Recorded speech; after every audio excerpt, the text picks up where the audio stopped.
Well, good morning, good morning. We're getting ready for Coffee with Casper.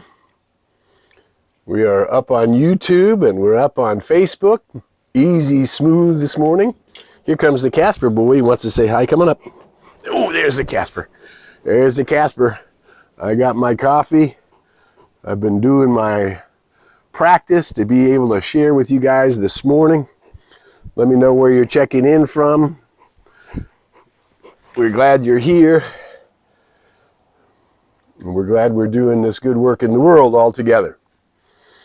Good morning from Moore Park, the Reverend Tricia Klink. Nice to see you this morning, Rev. Yay. We're going live. We are live. We're not going to be live. We are live. There we go. It's 8:28. We're going to gong ourselves in 2 minutes.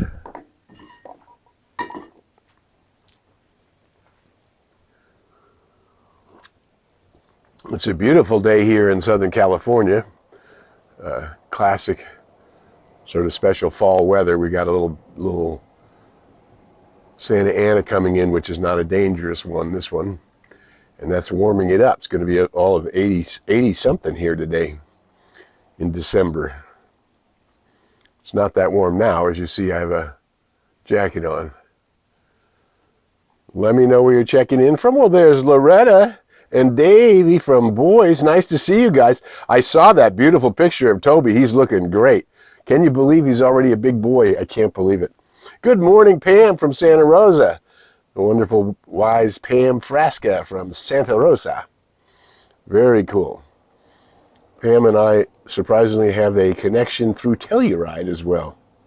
And that's something. I'm going to talk a little about that in a minute. Well, we are at 8:29, getting ready. All right.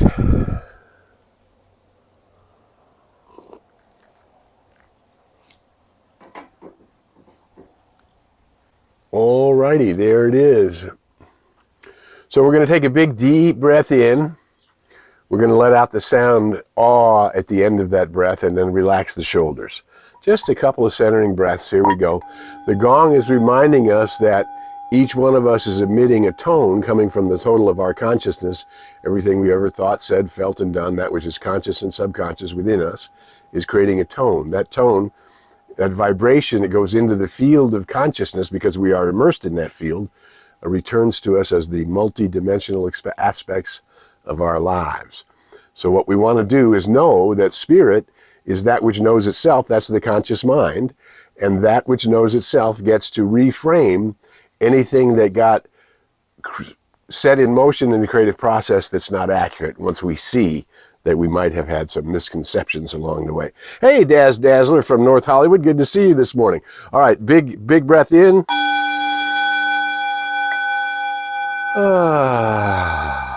And relaxing the shoulders. We'll do that one more time. Big deep breath in, and when we relax the shoulders this time, big deep breath in.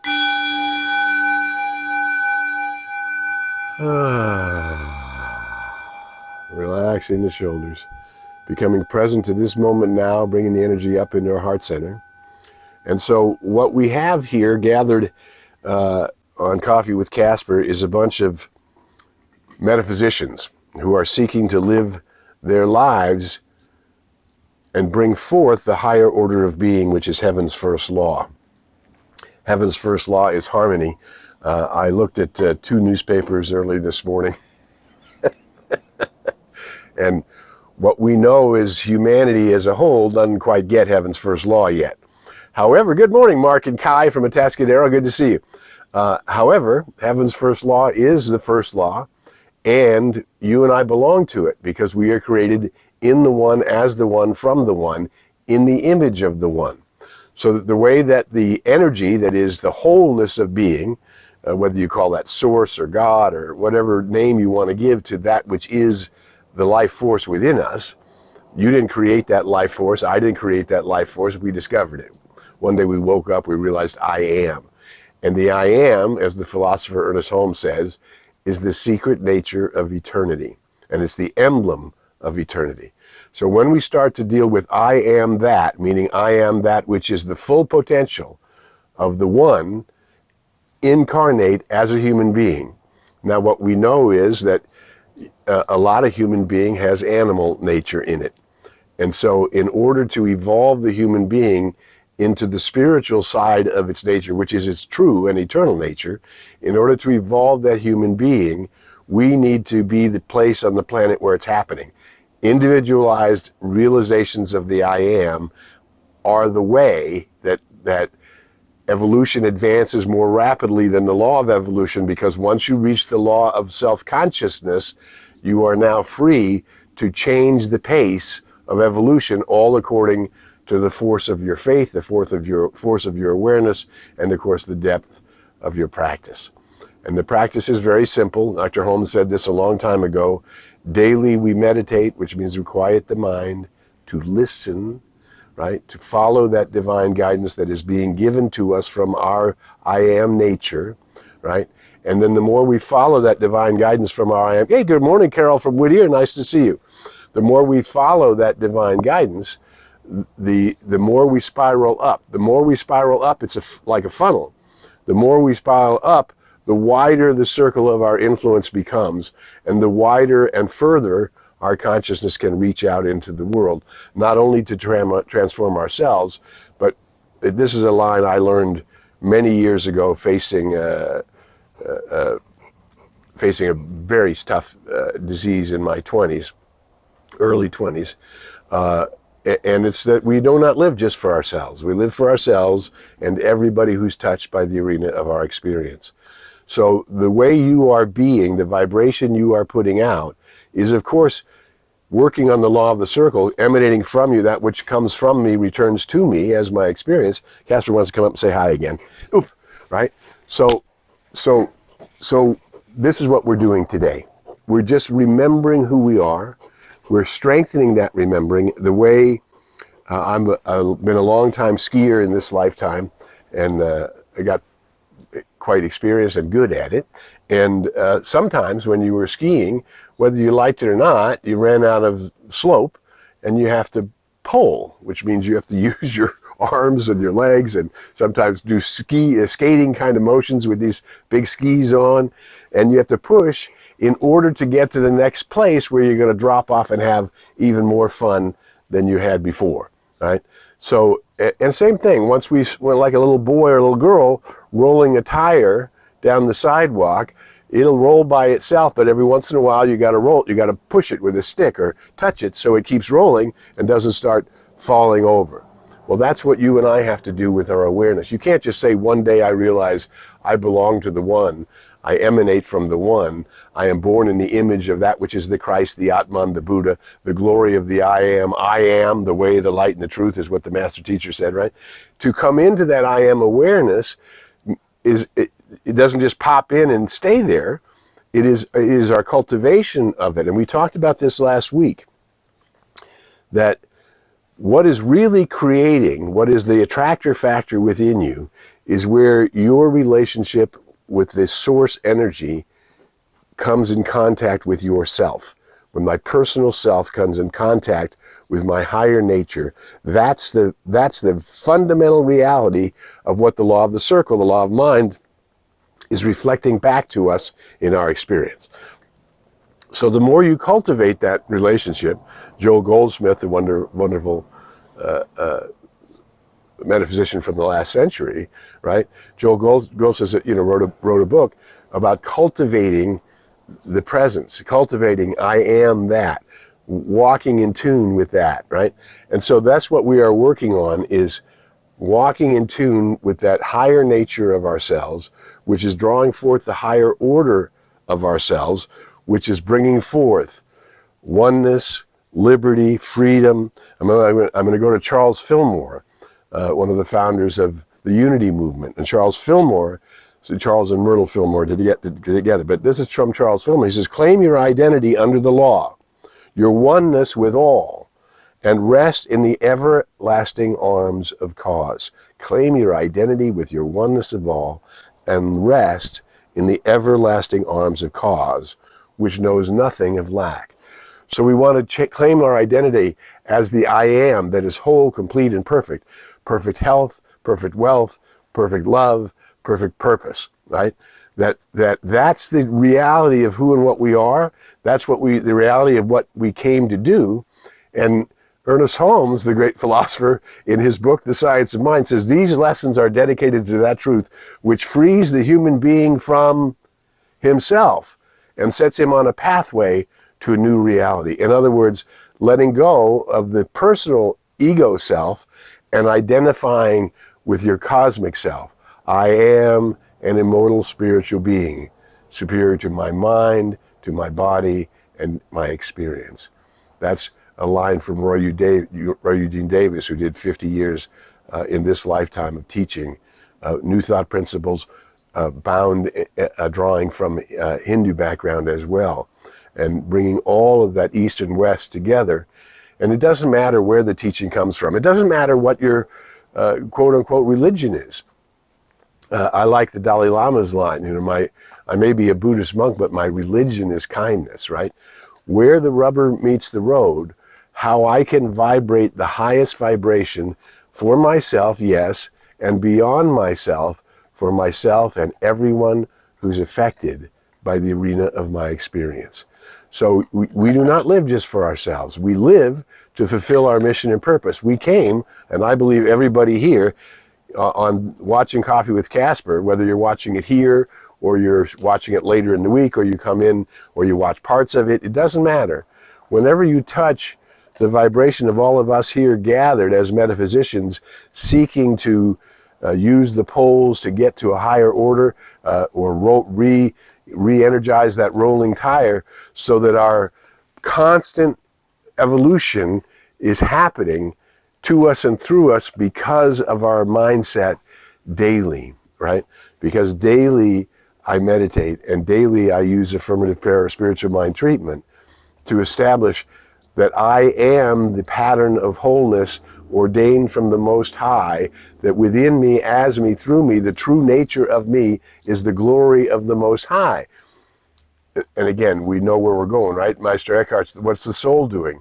The soul is gazing at the glory of God, and at the same time, while looking beyond the ego, beyond what it consciously remembers, it's gazing at the glory of the Most High, the awesomeness of reality, and it's directing our senses to move toward that awesomeness every day, to embody more of that awesomeness every day.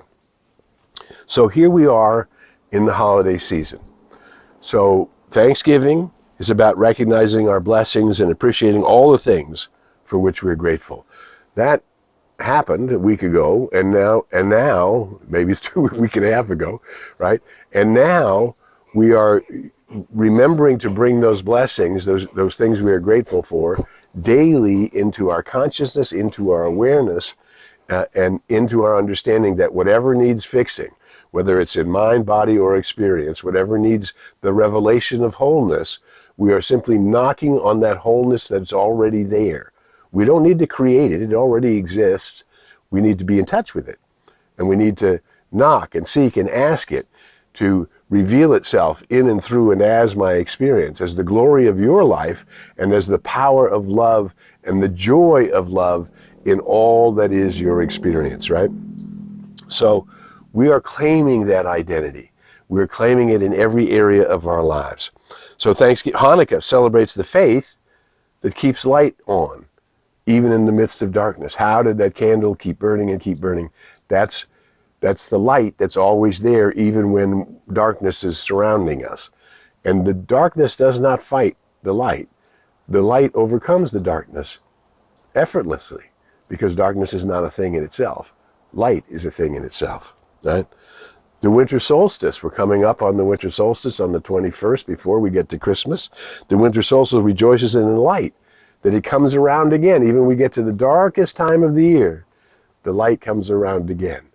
And we are rejoicing in the rebirthing, in this case, not the rebirthing, but the reawakening to the light of the world, which is the light of the I am, which is the light within me, and allowing ourselves to be an instrument that allows that light to come from us through our vibration into the law reflecting it back to us as wonder and glory and miracles and beautiful happenings in all that is our world, and not contingent upon time. Then we're going after Christmas into Kwanzaa, which is acknowledging the diversity of all people and the fact that we need each other. So this is the season of light, and we're bringing it into our lives on a daily basis, even in the midst of our prepping for whatever your holiday plans are, even in the midst of your working on how you're going to share and give back in the world, how you're going to give back to your family, how do you want to honor your friends and loved ones. That's all part of the season, bringing in more and more light. And I'll tell you a quick story. This just happened last week. So I've introduced you one time to the little puppy. Little puppy's name is Teddy Bear Star. And Teddy Bear is 4.5 months old now. And as puppies tend to do, he's chewing up everything, grabbing things, chewing things, grabbing things, and all over the place. Well, anyway, last week as we did Coffee with Casper, in order for me to do Coffee with Casper, I need the internet. And, hey, Chris, nice to see you this morning. And it worked. We got a wonderful, I thought last week's lesson was very important, and I think we're working on that still.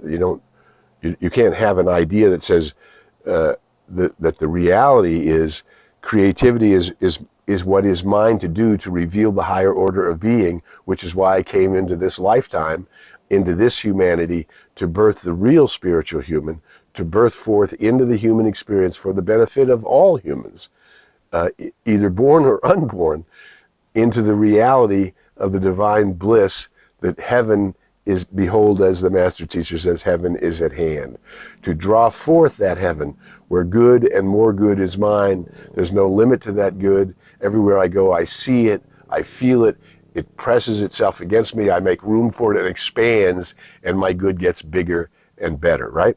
So this is a powerful idea that I am birthing into experience, into this dimension, the awakening of humanity. And I become a place where that awakening happens. And when you take a quantum leap, you will notice that there's light involved. Whenever there's a quantum leap, there's light involved. That light is deeper than the room light, deeper than sunlight. It's the light of the one. It's the light that we celebrate in this season, right?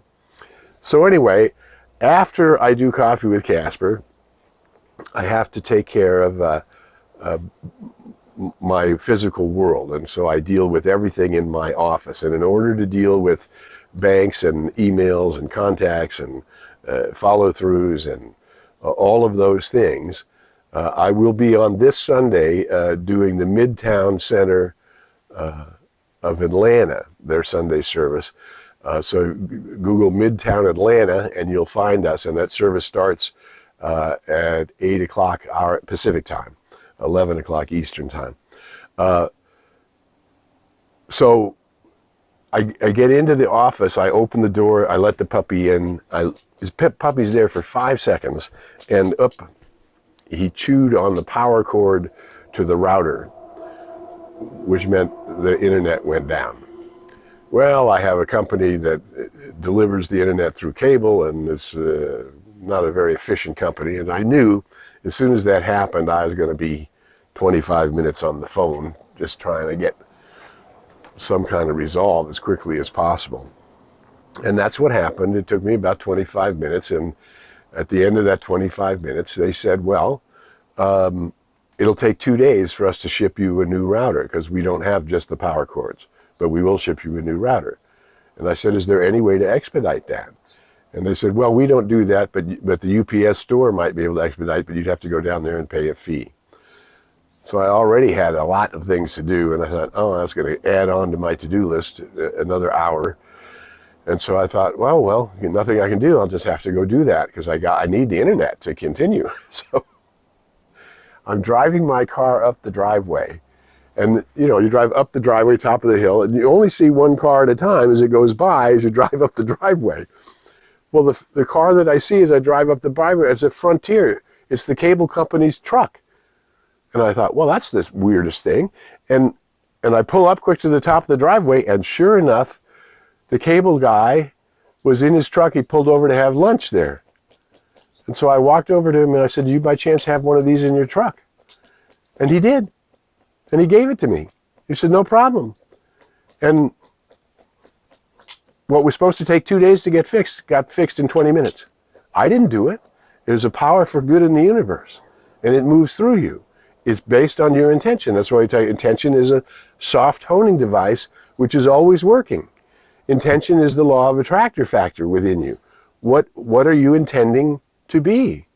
And I know that all of us here gathered on Coffee with Casper, metaphysicians gathering together, birds of a feather flock together, what we're wanting to do is comfortably live our lives and fulfill our purpose. Give up the idea of suffering. Give up the idea that I'm separate. Give up the idea that I'm alone. And bring in the presence. Practicing the Presence was the name of Joe Goldsmith's book. Right? Practicing the Presence. There's also a book by Brother Lawrence called Practicing the Presence.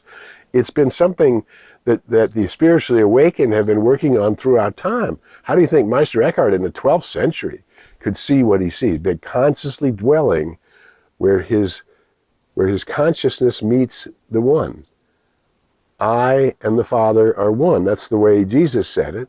Now what we know is it's not a masculine or a feminine principle. It's a masculine-feminine principle. And I and that which births all creation are one. And I was birthed into creation through that very same principle, masculine and feminine principle. That's how we get here, right? And then we belong to the one. And when we wake up to who we are, we can begin to re-anchor ourselves in the infinite. Alfred Lord Tennyson, anchor yourself in the infinite. On that you can rely, right? So we are finding that place where I am that I am, and I'm calling in that I am, into my life in a new way every day. This is the day. This is the day for you to call it in. This is the day for you to be the light. This is the day for you to move from gratitude into expanding the light of your awareness that you touch more souls and awaken a greater good in all that is your world. I'm Harry Morgan Moses. You're watching Coffee with Casper. We will be back next Tuesday. And then we're going to take a break for the holiday season. But we'll be back live next Tuesday. We hope to see you there. Tell your friends. Invite all the metaphysicians you know to join us. And then this is circulating on the internet. It's on Facebook. It's on YouTube. It gets into groups. It gets into LinkedIn. It gets as far as we send it. We are the ones who are networking these higher ideas, these higher reminder ideas, sometimes for the 20 minutes and sometimes snippets of the 20 minutes. But if you can do something valuable for us, this collective group called Coffee with Casper, then share it. Share it on Facebook, share it on LinkedIn, share it on YouTube, like, follow, spread it around. And let's create more and more good. And let's create the intention right now that this holiday season bursts forth into a new year of greater good, greater love, greater peace, and a transformation dawning in the awareness of humankind, even while it explodes in our awareness into good and more good that is mine. Who you are is something magnificent. Who we are together doing this work vibrationally all around the world, wherever we're checking in, right? We're making a difference. We're making a contribution by focusing and remembering and practicing. Who you are is something great. And until we meet again, I invite you to go in the light, as the light, and with the light. May the long-time sun shine upon you, all love surround you, and the pure light within you guide you on your way. We'll be back next Tuesday on Coffee with Casper. In the meantime, circulate it. Till we meet again. Bye.